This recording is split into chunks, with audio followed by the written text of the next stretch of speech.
إن أعجبك الفيديو لا تنسى الإعجاب والاشتراك في القناة.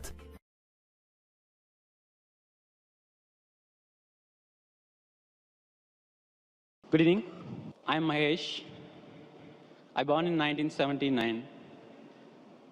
Maybe I'll be here up to my death, maybe 2030 or 40 if the world exists. I just want to know where I was before 1979, where I'll be after my death. If I have been meant to be here in this world for this certain period, who am I representing? The brother asked the question that he was born in 1979 and today he's in UAE. He wants to know where will he be afterwards. He will be saying most probably be here till 2030 if the world exists. Where will he be after he dies? And who are you representing? Brother, you are representing your own self. If you have not manipulated or done some makeup or trying to hide, if you are your own self, you are representing yourself. Point number one. Where will you be after you die? Depending upon what are you following. If you follow the last and final revelation, the glorious Quran, after you die, you will be in heaven. If you go against the laws of the Creator, against the last and final revelation, the Quran, then after you die, you will be in hell. So I don't know if you accept the commandments of Almighty God today, what you did between 1979 and till the 14th of April 2012, all will be forgiven. All forgiven, zero will be forgiven. So in the past, whatever you have done in the past will be forgiven because our beloved Prophet Muhammad said, the moment a person accepts Islam, all his previous sins are washed away. So depending upon whether you follow the laws of the Creator, where will you be, I can tell you. But you don't know when will you die. If you say, if that is the case, you know what I'll do? Maybe I'll live till 2030, so I'll accept Islam in 2029. Brother, you don't know, even I don't know, how long will you live? And you rightly said, if the world exists. I don't know till how long will the world exist. Allah says in the Quran in Surah Luqman, chapter number 31, verse number 34, no one besides Allah knows the hour. When will the earth end? We don't know. Whether it'll stay for a few years, for a few decades, we don't know. How long will you live and I live, I don't know. So the best is the moment you come to know the truth, accept it. All the past sins will be forgiven, then you try and practice and follow as much as you can. So where will you be after you die depends upon you. I can only guide you. Allah says in the Quran in Surah Ghashiyah, chapter number 88, verse number 21, 22, Allah says, فَذَكِّرْ إِنَّمَا أَنْتَ مُذَكِّرْ. He tells the Prophet, your job is to deliver the message. Giving hidayah is in the hands of Allah subhanahu wa ta'ala.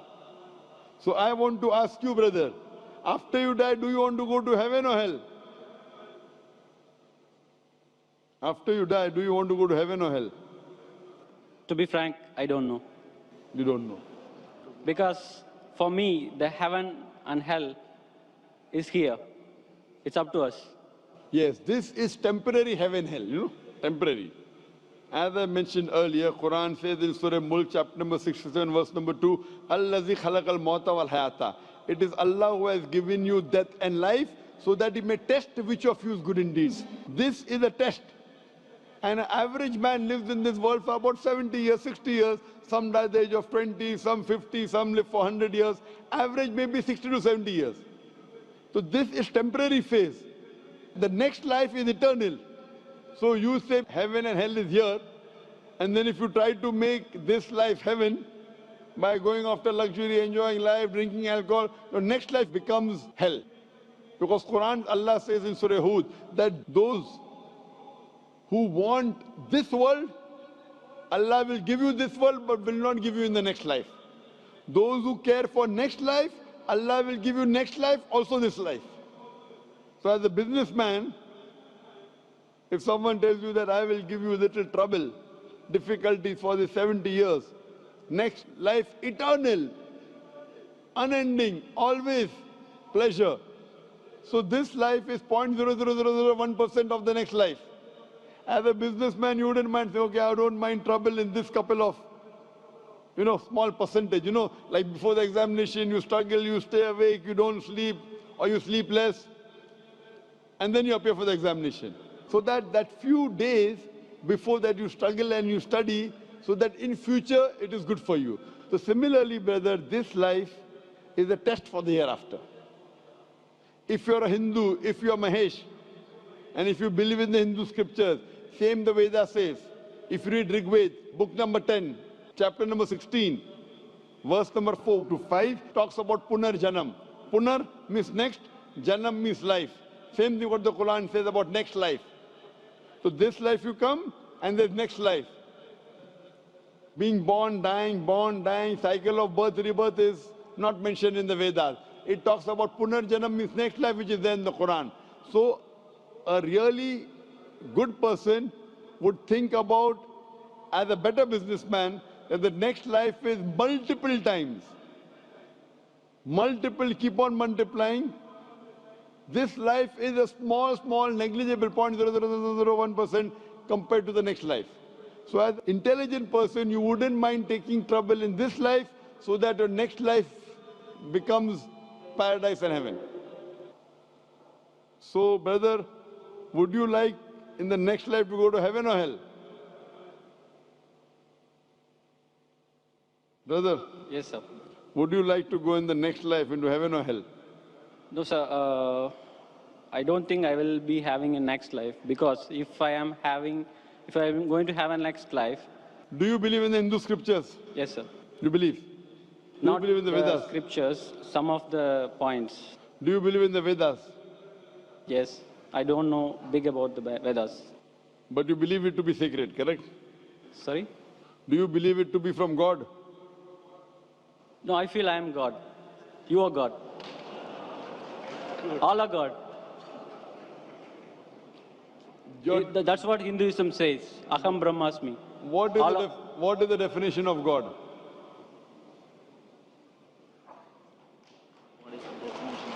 I don't know.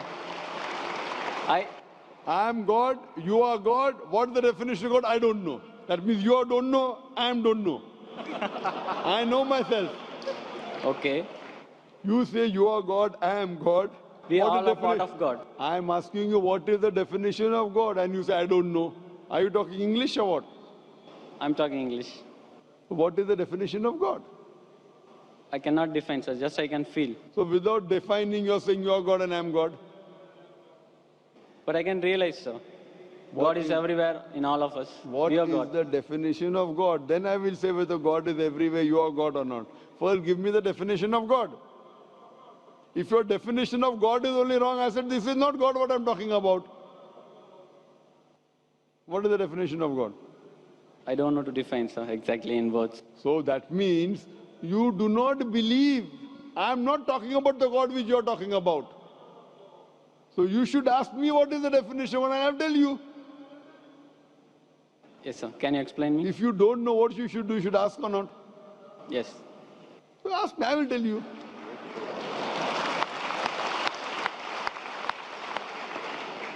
The definition of God come to according to Vedas and Upanishad, then I come to the Quran. If you read the Upanishad, Chandogya Upanishad, chapter number 6, section number 2, verse number 1, Ekam Evidityam. God is only one without a second. It's mentioned in Shveta Upanishad, chapter number 6, verse number 9. Nachasya kasij janitana chadipa. A Sanskrit quotation which says that of that God, he has got no superior, he has got no parents. Almighty God has got no Lord, no superior, no mother, no father. It's mentioned in Shveta Upanishad, chapter number 4, verse number 19. Na tasya pratima asti. Of that God there is no pratima. Pratima is the Sanskrit word which means image, picture, portrait, sculpture, statue. Na tasya pratima asti. Of that God there is no image, no picture, no portrait, no painting, no photograph, no idol, no statue, no sculpture. Same thing is repeated in Yajurved, chapter number 32, verse number 3. Na tasya pratima asti. Of that God there is no image, there is no picture, there is no portrait, there is no photograph, no sculpture. Furthermore, it says In the Brahma Sutra of Hinduism, Ekam Braham Devatya Naste, Nina Naste Kinchan. There is only one God, not a second one, not at all, not at all, not in the least bit.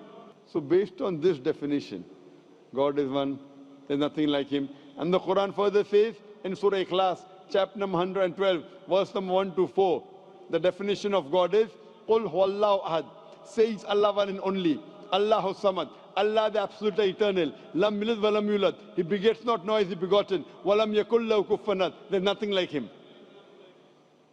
Qul huwallahu ahad, says Allah one and only. Are you the only human being? Am I the only human being? Yes or no? Yes or no? I'm a human being. Are you the only human being? Only one? No. I'm one of the. Qul huwallahu ahad. Say he is Allah one and only. Allahu samad, the absolute and eternal. Are you absolute and eternal? Are you absolute and eternal? No. So how can you be God? I'm not absolute and eternal. How can I be God? Lam yalid wa lam yulad. He begets not, nor is he begotten. Are you begotten? Were you born? Were you born or not? Yeah. So how can you be God? Even I was born. How can I be God?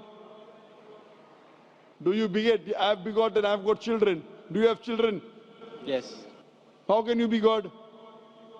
Walam yakul lahu kufuwan ahad. There's nothing like him. What I'm saying That is, means your definition of God, forget what you say about God. I'm talking about my definition of God.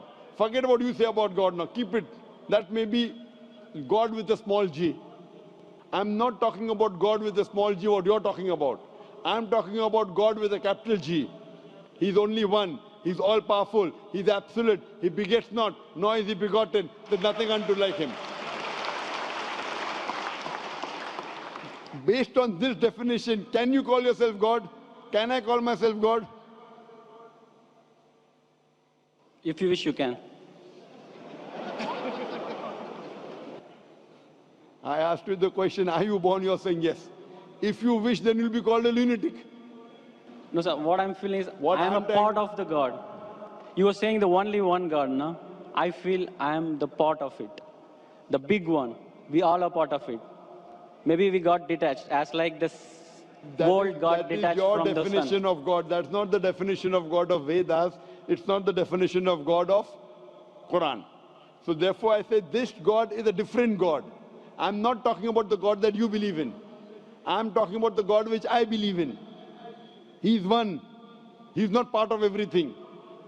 Your God, forget about it. Keep it at the side now. Fine? The God, what you're talking, keep it at the side. I'm talking about the definition of my God. You understand? He is only one. He's all powerful. Are you all powerful? Are you all powerful? Not all powerful. So you are not the God I'm talking about. What God you're talking about, keep that God aside. Okay. Okay?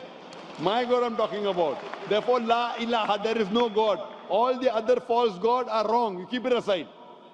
I'm talking about the correct definition. Someone is talking about 2 plus 2 is equal to 5. That equation, keep it at the side. The God that I'm talking about, the entity I'm talking about, He is one. He is all powerful. He is absolute. He begets not, nor is he begotten. He is not born. He does not give birth to anyone. And there's nothing like him. He's only one. Do you believe in such a God? No, sir, I don't believe. That's the problem. That means you are not believing in the true God.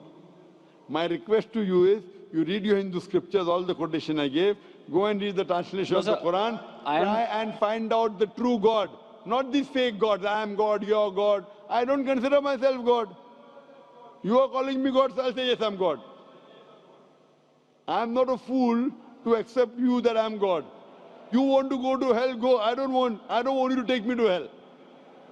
I'm going to go to heaven. I want to take you to heaven. But to take you to heaven, if I agree with you that you're God and I'm God, we both will go to hell. I prefer we both go to heaven. Therefore, I request you read your scripture, the Vedas, the Upanishad, read the Quran, educate yourself, and join me. We both will go to heaven, inshallah. Thank you. إن أعجبك الفيديو لا تنسى الإعجاب والاشتراك في القناة.